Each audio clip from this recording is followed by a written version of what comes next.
Welcome to Life After Philosophy, where I interview former students about philosophy's effect on their lives. I'm Christopher Anadale.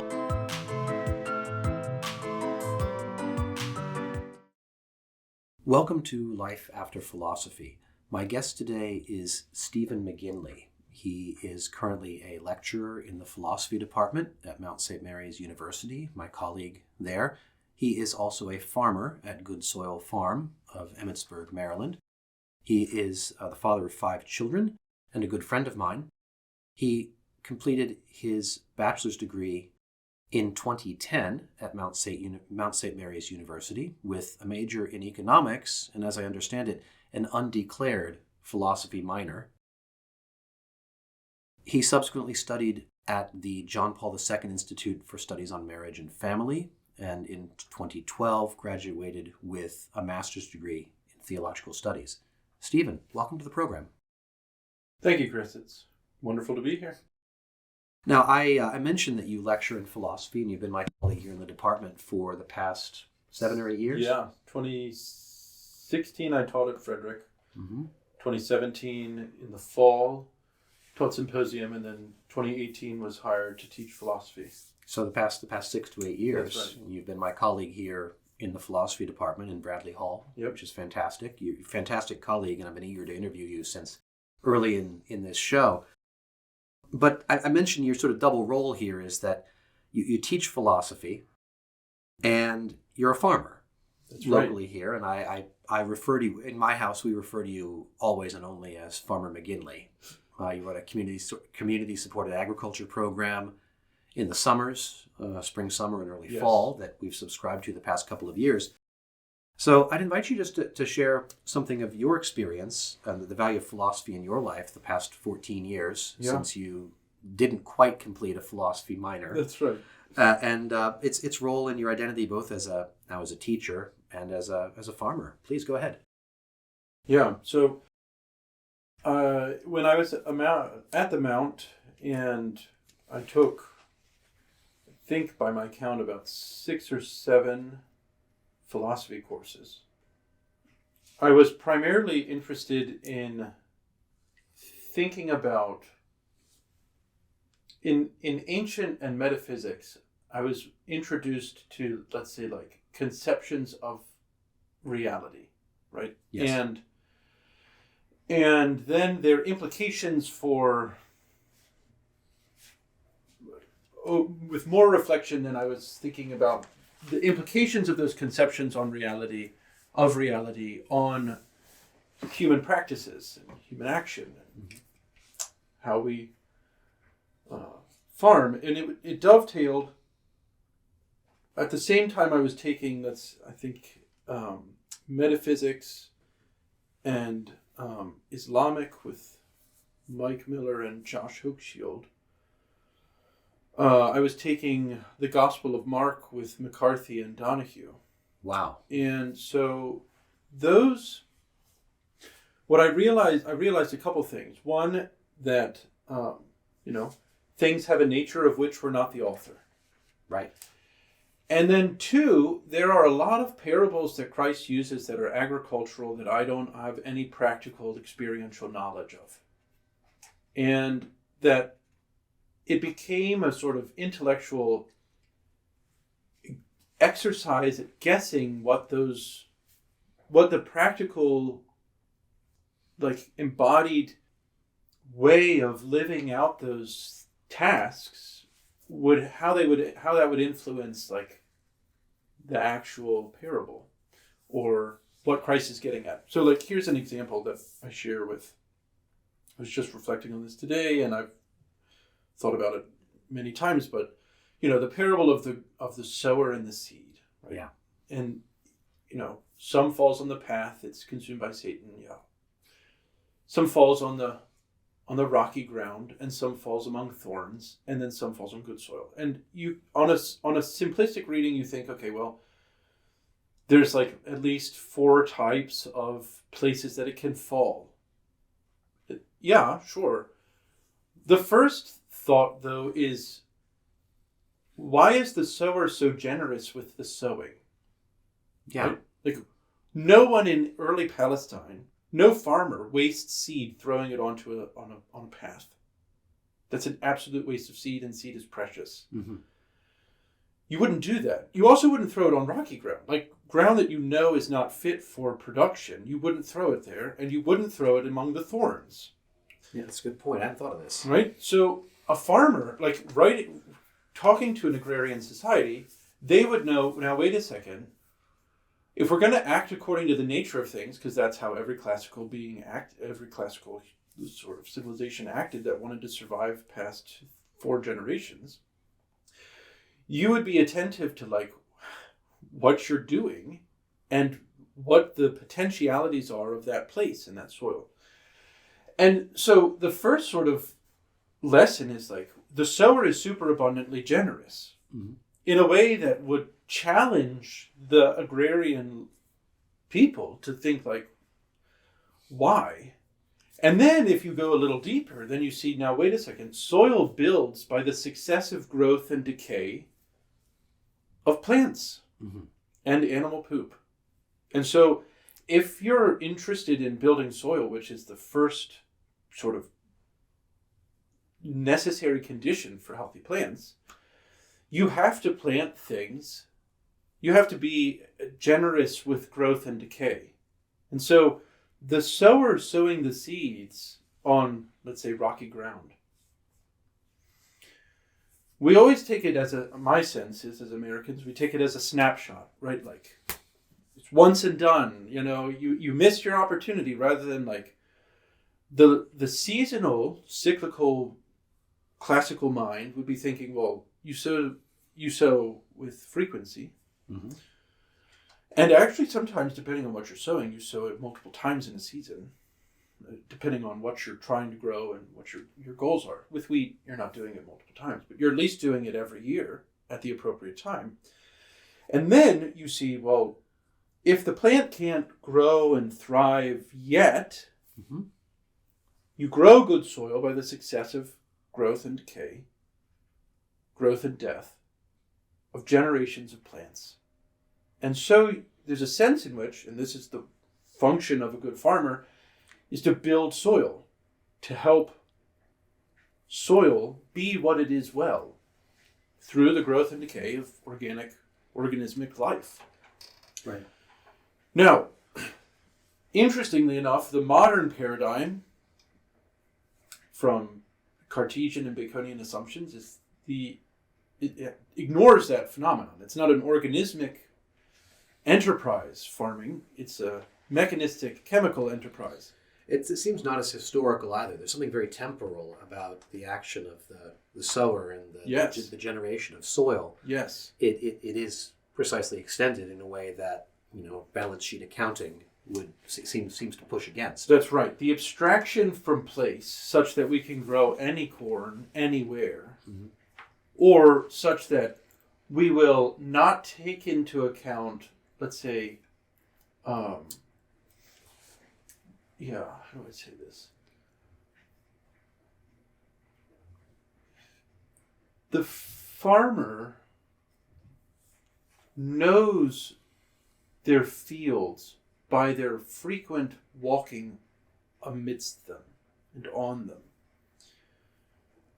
It's hard to know your field when from more or less dawn to dusk, you're sitting on your butt in an air-conditioned cab. Right. Sowing and then coming in for the harvest. It fosters what would be an exploitative extractionary relation with the land, where the soil is basically neutral matter from which we take out what we need in plant matter form for whatever we can imagine alchemically to produce. Right. Well, it's the resource in, resource out. Yes. Product out, but it's also alienating for the farmer as the steward of the land. That's right. As the person who's acting. That's right. So now this is why in the Midwest and even on the East Coast you have generational degradation of land, such that organic matter levels both on the East Coast have dropped from about 8 to 2% on average, and in the Midwest have dropped from 3 feet of black soil to some places several inches. That's historically problematic. Yeah. loss. The narrative normally ends there, like, look, this sucks, we're screwed, we have to come up with chemical solutions to what are really technologically induced problems. Right? Or else millions will starve. Or else millions will starve. The one of the classes that I now teach, Masanobu Fukuoka and Regenerative Agriculture, lays out a different sort of gaze on the world that actually allows for increased fertility of the soil and increased fertility of the crops. So Fukuoka is a no-till farmer before that was a thing. Mm-hmm. He's also a no-till organic farmer, which is like of grains, of rice particularly, which is exceedingly rare, and he outproduces all of the best conventional chemical rice farmers in Japan. Wow. How does he do it? After 30 years, he's built up soil such that the way that what he calls the sort of way of farming, which he has a book by that title, mm-hmm. is essentially an Aristotelian acting in accordance with like art imitates nature. He's operating on that axiom mm-hmm. without knowing Aristotle. Yeah, and so then we sort of come back to as an undergraduate, I was interested in learning the Gospels more, and the philosophy, insofar as grace presupposes and perfects nature, had dovetailed in such a way that I wanted to like get my hands dirty. So I started a little garden and planted tomatoes and broccoli next to each other, which failed miserably because tomatoes and broccoli, which I didn't know, are enemies to each other. They're plant groups excrete exudates that attract the pests of the other plant. So what I learned eventually was it's not just about, like individual substances, right? Mm-hmm. You have to take it, the farmer has to take into account substances always in relation. And that what modernity has done in abstracting substances from their constitutive relations is of untold damage, both to us and to everything else. We could go in the political realm here, but let's not. The key here is like in the agricultural world, we've done this such that, like, here's a great example. Plants are relatively ineffective at getting all of the nutrients they need because their roots can only reach so far. And so they've worked out synergistic relationships with fungus and bacteria. Mm-hmm. Mycorrhizal fungi is among them. And those fungal networks bring nutrients to the plant by the plant signaling, exchanging sugars for whatever it needs, phosphorus, potassium, otherwise slow-moving nutrients. As soon as you spray or till, you've destroyed those fungal networks. We have destroyed the fungal network. We've only recently, in the past 20 years, discovered these mycorrhizal fungal networks, which every other generation sort of operated, let's say, was successful to the degree that they didn't destroy them, and brought about plague to the degree that they did. Mm-hmm. We have held ourselves up, we've buoyed ourselves from plague by dumping chemicals immediately onto the plants, like as in proximately onto the plants, into their root zone to make up for the nutrient deficiency that has arisen from our destruction of the soil. But now we know that like these fungal networks are so much more efficient than we are, but that we've destroyed them so much with our methods that there are people trying to produce nanobots to do what mycorrhizal fungi does and move nutrients through the soil itself mm-hmm. to plants based on whatever our technological apparatus indicates, like this plant needs boron. Oh, send a robot to bring it to it. I wish I were joking, but I've now I'm not. But the fundamental sort of, this begins first with, let's say, like a gaze on what is. Mm-hmm. And the classical gaze is even of instructional farming texts. So we can think here, classic instructional farming texts from ancient Greece or Hesiod's Works and Days and Virgil's Gorgics. Those classic farming texts are poems. Mm-hmm. They have instructions like when to plow. They even have instructions on like who to marry. Mm-hmm. Hesiod has lines about like, his is very detailed. Plowing naked at certain times. It's great. I haven't done that yet. It's on my. Got to figure out when to do that. But right, like the point here would be their instructional advice is subordinate to the poetic form because they're poems. What that is indicating, it seems to me, is that the poetic gaze is actually the primary gaze of the farmer. Well, that's fascinating. Right? That's interesting. And that in 10,000 years, people will still read Virgil and Hesiod. Mm-hmm. They won't read USDA instruction manuals. No. I don't think. Because they're boring, first. Mm-hmm. Second, because they're rife with error. Mm-hmm. Third, because they've brought about the denuding of American soils at rates that have hitherto been unimaginable. Mm-hmm. And fourth, the practices have brought about, let's say, extraordinary nutrient deficiency in the plant and animal that human societies are contingent on, such that, and there's some research out there that indicates that obesity is actually not first a temperance problem, but first a nutrient deficiency problem. Right.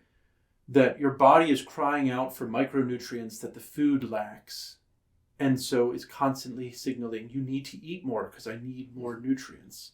But we're eating high-calorie foods. We don't have a calorie deficiency. Right. That is clearly the case.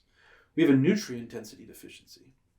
So, Anyway, all of this is it seems to me, related first to the let's say, the inversion of the poetic gaze to the instructional gaze.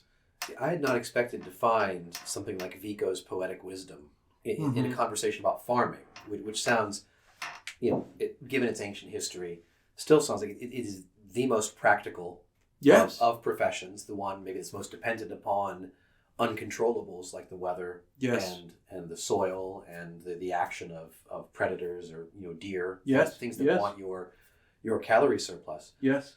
But now it sounds like you've almost going to suggest that there's a kind of cultural and almost mythic regeneration that's needed. Yes. In order to heal or correct. That's right. What's now 3 centuries old, kind of Baconian Cartesian modernity problem. Yes.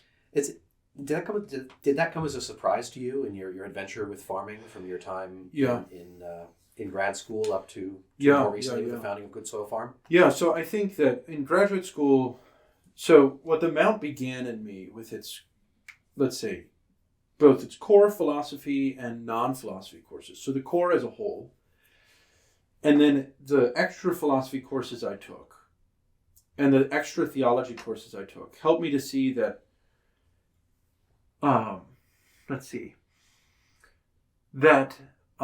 no one discipline can hope to be the solution to the existential crisis that each generation finds itself in.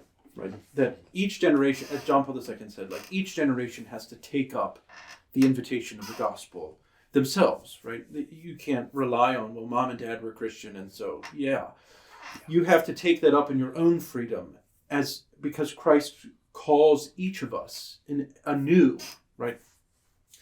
In the same way, it seems to me, there's a philosophical call that each generation, I think Fides et Ratio gets at this beautifully, but every single human being is a philosopher. They're operating they live their life in answers to great questions. the question isn't whether they're philosophers, it's whether they're doing philosophy well. It's whether they have a rightly ordered philosophy or whether they've thought about that they're philosophers. And it seems to me we tend to fragment and bifurcate and we tend to take disciplinary distinction in a Cartesian separation, right? Where the two are fundamentally other, rather than the two are other in terms of like they're abstractions, let's say, within a prior whole that I have to be attentive to, and that is always actually preceding me, and always, let's take this as maybe getting at it. Descartes' project of sort of raising to the ground everything. Yeah. Notice that he can't. I mean, you know this, but one of the things I like to point out to students is like he's writing in a language, and he has to, so he can't actually raise everything to the ground.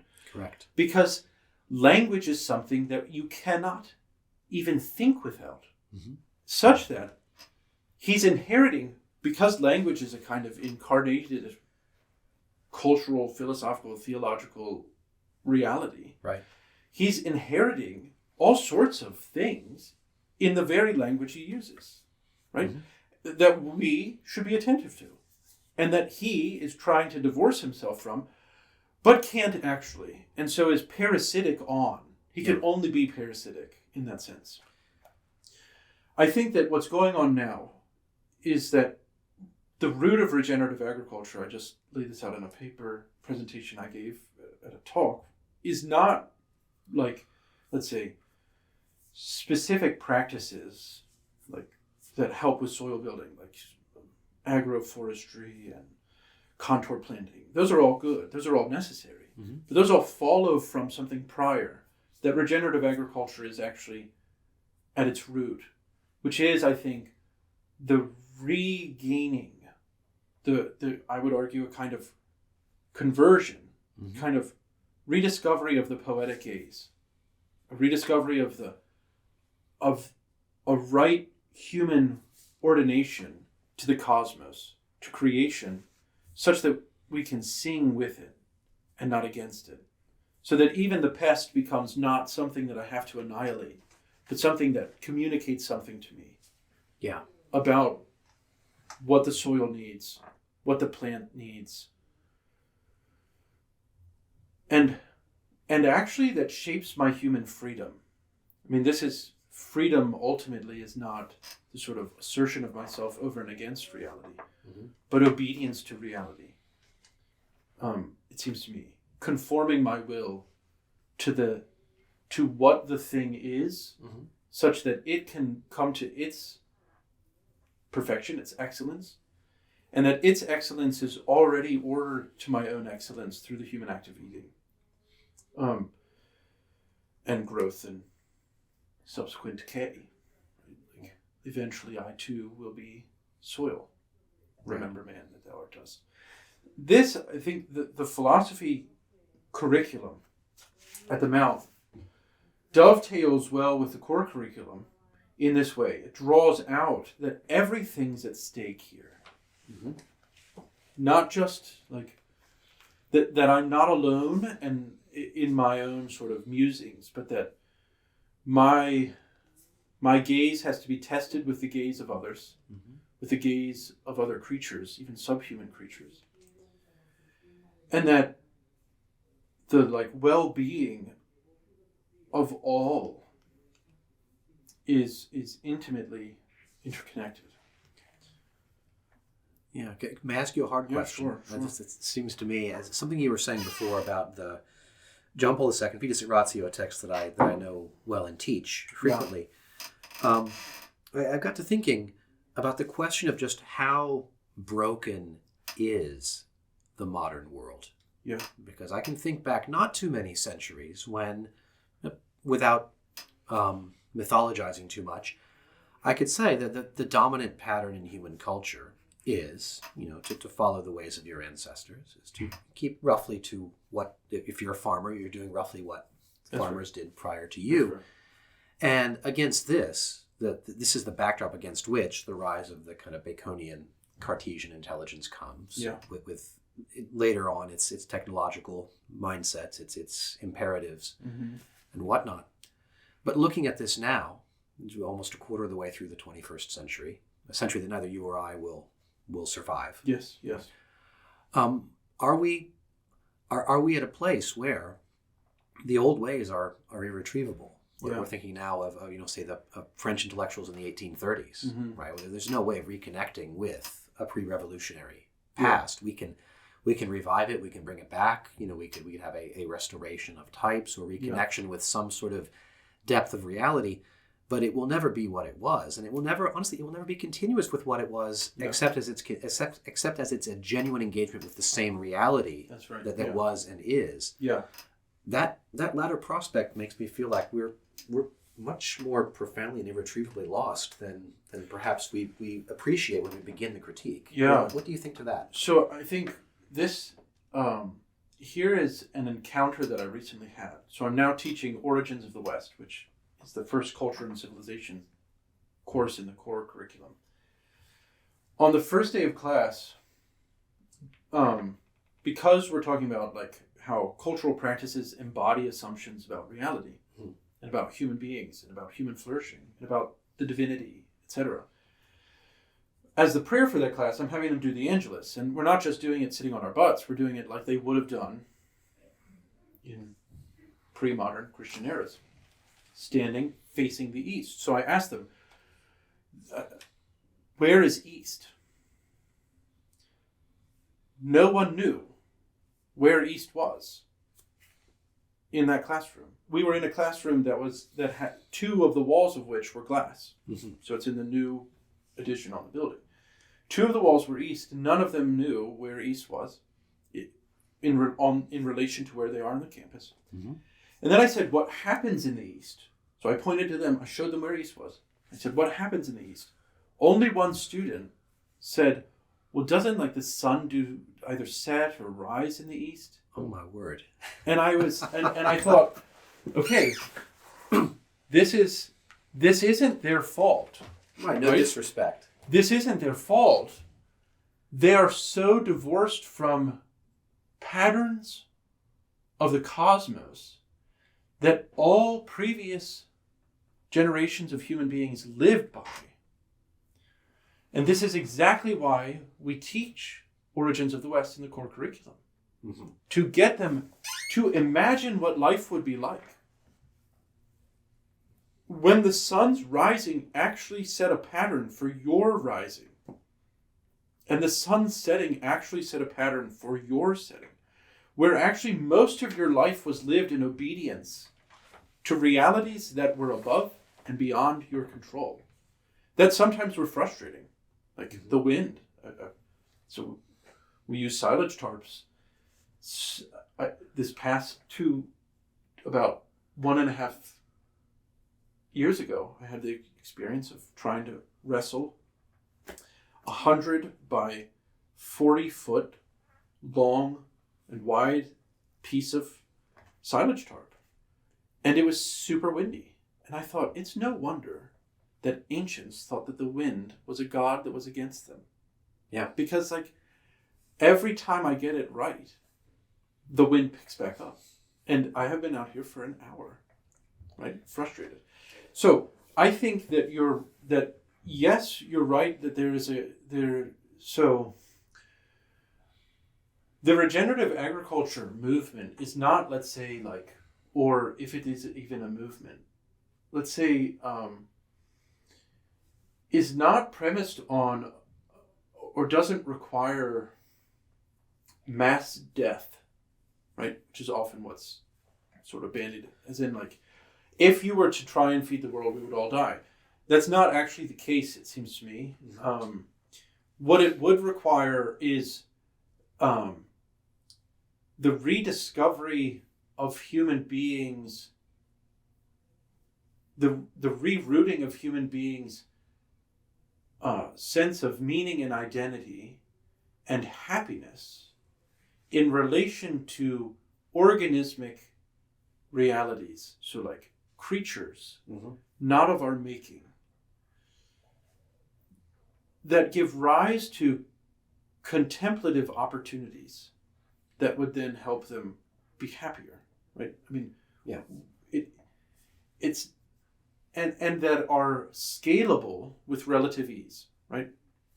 By that I mean, like, if you have access to a community garden or a backyard, you can engage in regenerative agriculture on some level. You're not doing it as a business, but you're still engaging in the gaze that, or you could do it in a way that you engage in the gaze of regenerative agriculture. You could do it in a technocratic paradigm, conventional chemical system. In either case, you're embedding yourself in a way of being that, let's say, either that can challenge oneself and one's assumptions, or let's say, like, embed oneself more deeply in one's assumptions. I mean, regenerative agriculture, the fun thing about it is that you're always challenged by your assumptions about the animals and plants that you work with. Like, you think you know them, and then they surprise you. You're like, crap. Yeah. I thought I had this one down, but this season, something's not right. And I've got to now figure out, like, what it is. Goats turn out to be smarter than you expected. That's right. Yeah. Yes.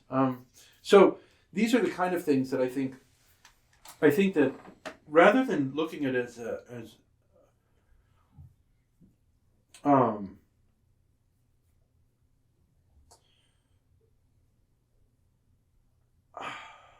I think that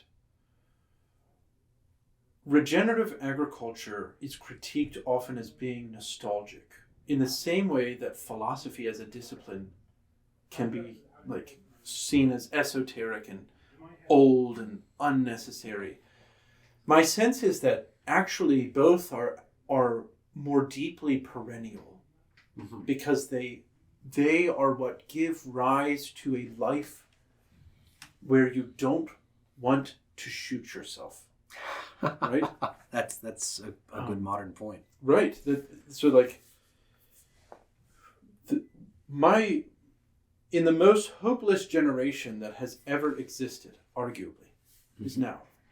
I mean, maybe like pagan Rome, where the gravestone said how quickly we sink from nothing to nothing. Like, maybe that matched us. I'm not sure, though, because I teach undergraduates who are very much sad and hopeless, often. Philosophy becomes for them a source of great hope, a source that being is good.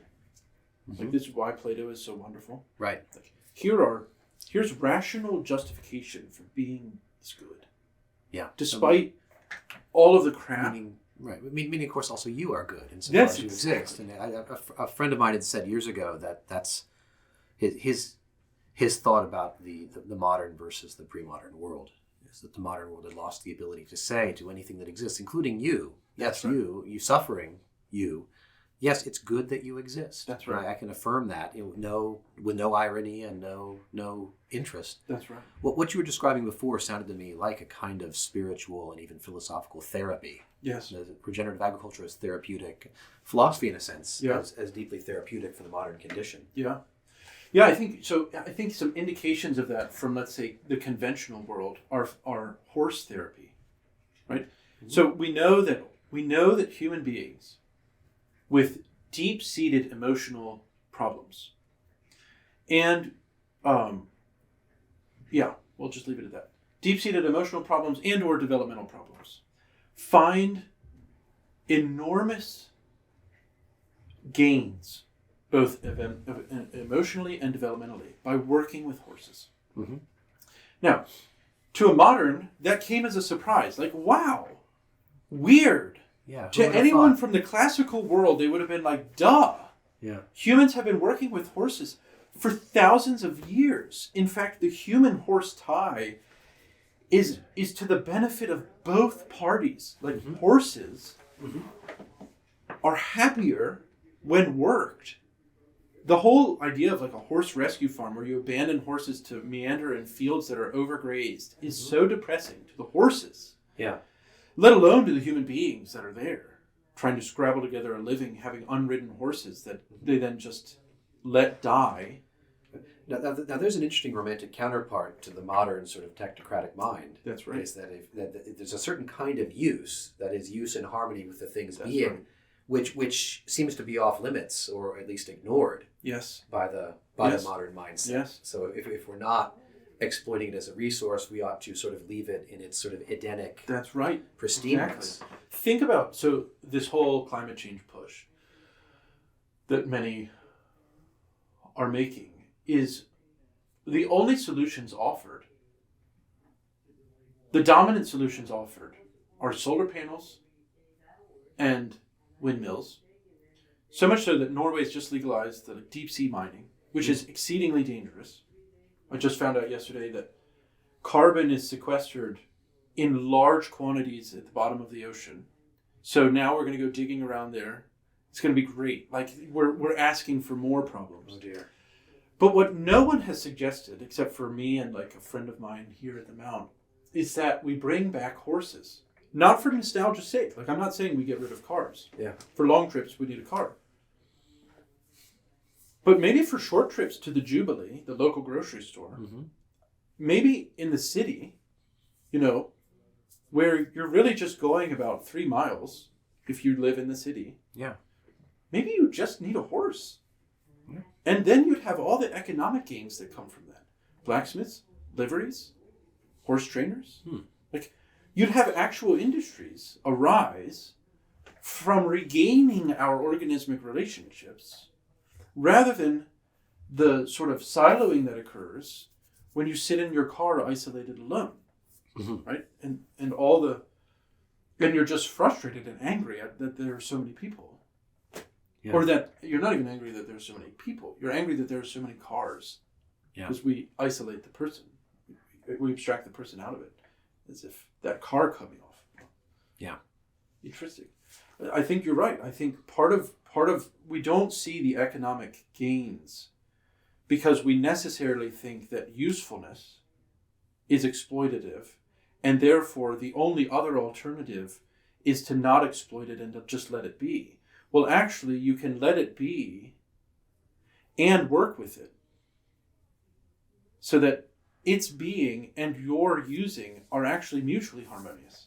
Like, this is the history of domestication.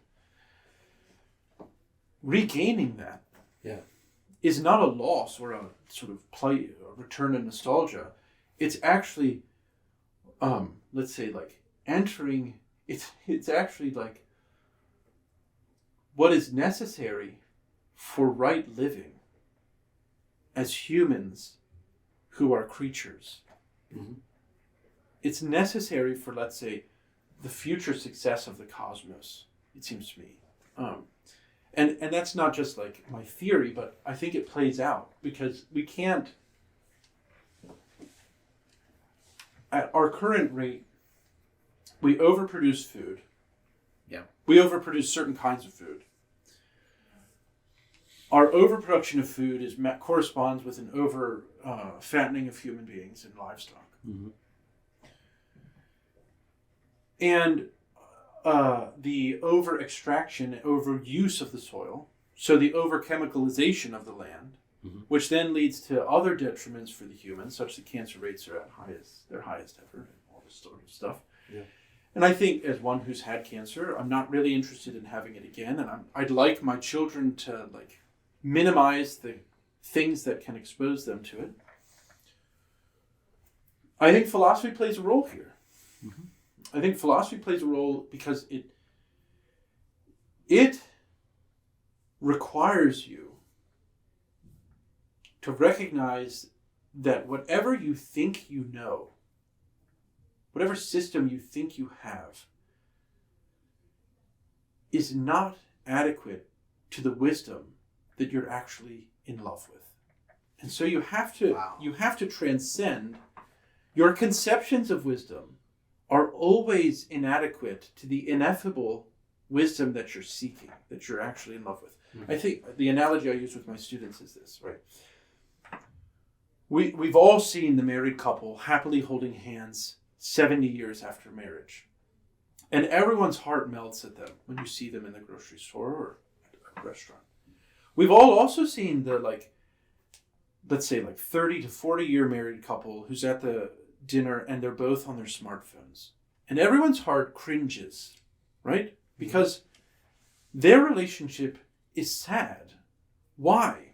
My sense is because they have thought of each other not as we think of wisdom, right? Not as something infinitely mysterious, that there's always more to know. Yeah. And so always more to love. And so love is always deepening. But rather as a kind of, Nancy Drew novel, right? Oh, well, I know you, I've known you for 30 years. There's nothing behind the curtain anymore. You're boring. Yeah. And the phone is more exciting because it has a false limitlessness, right? A kind of two-dimensional infinitude. The infinite cave. The infinite cave, where wisdom, to which we have to be attentive, makes us sort of, let's say, wisdom calls us, right? Mm-hmm.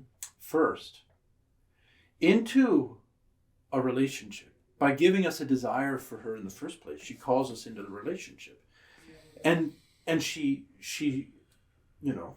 coaxes us and consoles us, and then has us in desolation, and then consoles us some more. And there's this, if you will, to go Plato's allegory of the cave, right? There's this dragging of us, and our rejoicing in that being dragged, and our being pained by it at the same time. In the same way that it seems to me, the soil is like that. As in, we thought 40 years ago that we understood soil. We don't. Yeah. We don't.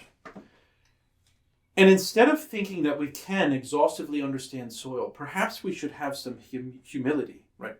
Which is related to humus, which is related to soil in the first place.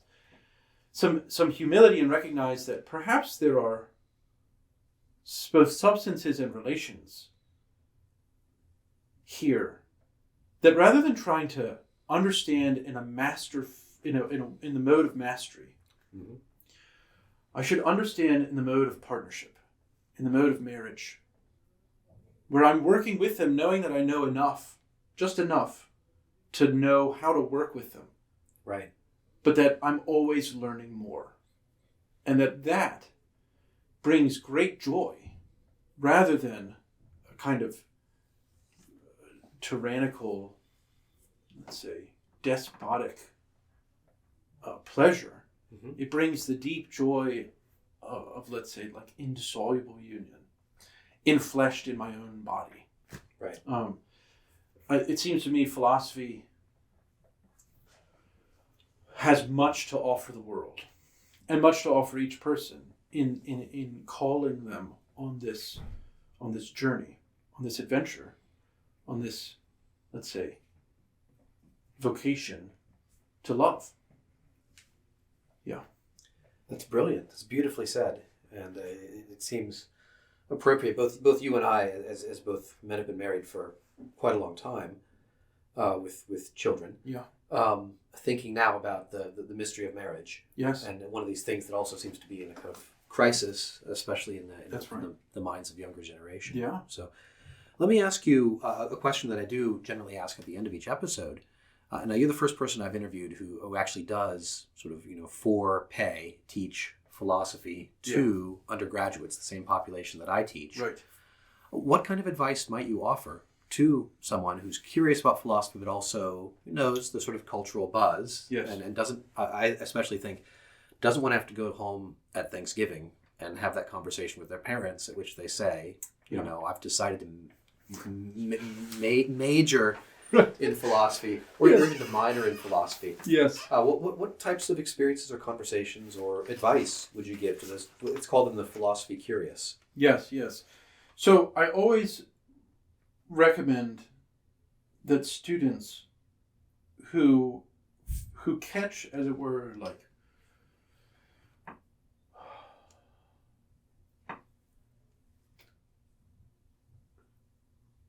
I think that the discipline of philosophy, those who, let's say, who hand over their life to the kind of critical inquiry that the discipline calls for, I do think that that's a kind of calling from wisdom. Mm-hmm. And I recognize, and why. I think it's a calling from wisdom for the sake of the rest of, I think it's essentially service-oriented. Mm-hmm. And by that I mean it's a calling from wisdom for the sake of the common good. Which requires the common, so I'm going to steal from Pieper here, but like human beings, as Pieper knows, like can't live out in the open, right? Mm-hmm. We can't live in the realm of contemplation. We have common needs. We have real legitimate needs. And so the beauty of studying philosophy at the Mount, and the beauty of the Mount's core curriculum, is that it recognizes both the primacy of the common good and the subordinated common need in relation to that common good. Like, what will make you happy? Not the common need. The common good will make you happy. But you also need to, like, be a human being well. And that requires external goods and goods of the body and goods of the soul. Right. And so I always recommend to would-be philosophy majors that they double major, mm-hmm. that they take another major in addition to philosophy that has, let's say, that their parents will be pleased with. Right. Right. That won't get them the sort of the Thanksgiving dunce hat. Right. Of you were stupid to have majored in philosophy. What were you thinking? But I say to them that you're majoring in philosophy. You're going beyond the core curriculum requirements. Will not undermine your success in whatever concrete task you undertake. Mm-hmm. Will actually make you more capable of critically engaging in that task and thinking about that task's relation to what matters most. In other words, to order their lives in such a way that they don't become the sad millionaire by 30 who kills themselves, but rather that they recognize that what are the goods I'm pursuing, mm-hmm. and what is the hierarchy of those goods, such that I don't seek to find my happiness in my econ major, mm-hmm. though that contributes to my happiness as a farmer in profound ways. But spreadsheets can only make one so happy, even when they're really elegant. Happiness arises, in the deepest sense, from something greater that requires greater reflection, greater contemplation, and a greater attentiveness, a sort of a stance of like philosophy. What it does first is teach you that the fundamental stance of the human being vis-a-vis the world is one of receptive openness and wonder. Mm-hmm. If your discipline crushes that wonder, then you should be able to reflect on that so that you can challenge your discipline. And so I want, if my student's a sociology major who wants to double major in philosophy, or wants to be a philosophy major, then I will also ask them, well, what practical skills are you good at? such that like you can also do something else. That seems to me to help students get out of the mode of thinking of philosophy as a job and thinking about philosophy as a way of life that you can also get paid for, but that's not your primary goal. If it were, I wouldn't be here because I'm not getting paid very much. So like philosophy is not first how to make bank. Right. Philosophy is how to love wisdom, being, the good, the true, the beautiful. How do I critically engage in reflections that allow me to love better? And in that sense, I think philosophy is suited to any discipline, which is why in classical curriculum it was required for everyone, and still is at places like the core, because we think that everyone needs to be, let's say, formed. Yeah, formation, just the model I'm thinking of. The invitation here is to think of education in its multiple, I want to say, registers in which it operates. Yeah. Some places as preparation, some places as skill building, and other places as sort of deep, profound self-formation. Yes. And I in my own classes, I speak of self-ownership. Yes. Or Yes. self-possession. Since you can't give away what you don't have. If you wish to give yourself to the church, to a spouse, to the human race in service, you have to have yourself first. Yes, and that's right. That's philosophy is one of the right. paths to ensuring that you can do that. Yeah. And I think, I love the allegory of the cave. The moment, one of the things I really make them think about, Plato calls the prisoner the freed prisoner. My students always want to say the prisoner who frees himself. And Yep. I say that is the American self-sufficiency coming out. No. The prisoner is freed. Why? Because we're dependent, to totally co-opt McIntyre's book title, we're dependent rational animals. Right. We depend on others, and that we find our happiness in relation to God, in relation to others, in right relation with myself, understanding myself in relation to others, and in relation to the rest of the cosmos, at whose death I live. By whose death my children are fattened, right? There's a great Johnny Cash song, I'll get 'em fat come picking time, right? It's a beautiful song. My children live by the death of the things that I raise. That is memento mori taken all the way down, right? Remember your death, not just because, or remember death, and not just your death, but that death is necessary for, let's say, conversion. I would take Plato's allegory of the cave, right? He frees them, the unnamed person who comes from above, frees them, and then forces them to look where they don't want to look, and then drags them out of the cave. The Greek word there is interest. I think it's very interesting because it's related. It's the same Greek word that John uses in his gospel for Christ when Christ says, "And I, when I'm lifted up, will draw all nations to myself." Is that right? It is. I did not know that. Fascinating.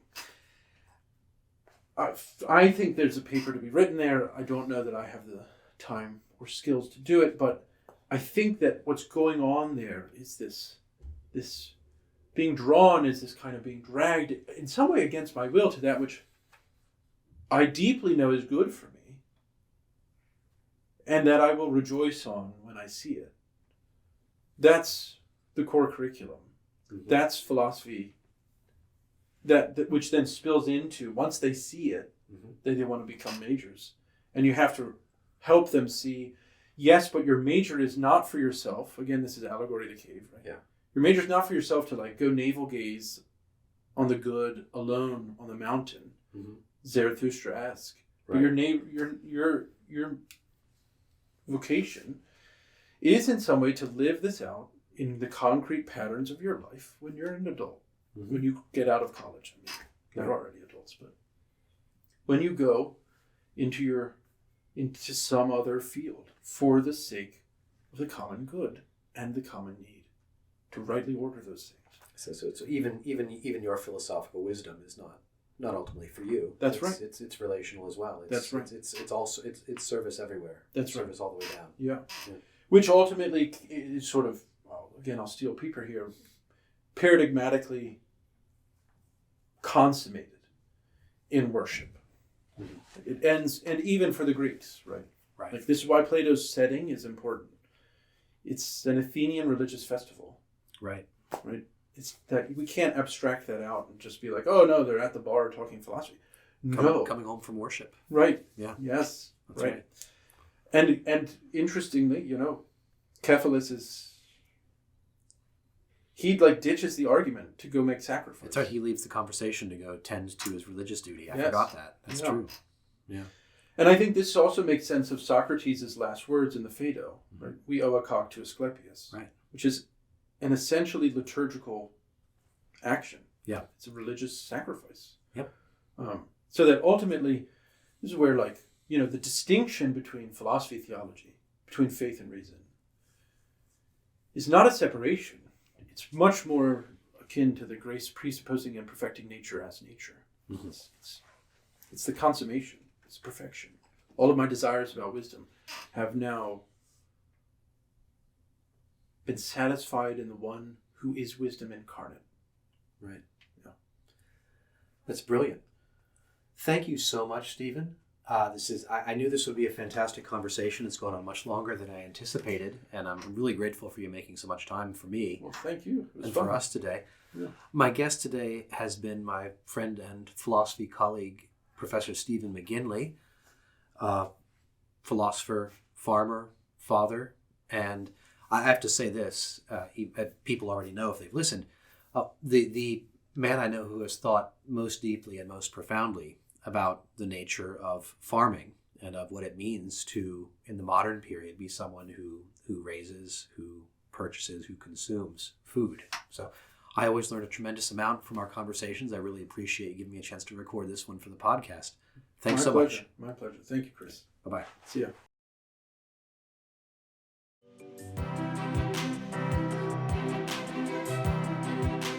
Thank you for listening to Life After Philosophy. If you enjoyed the podcast, please rate it 5 stars and share this episode with a friend. I appreciate your support.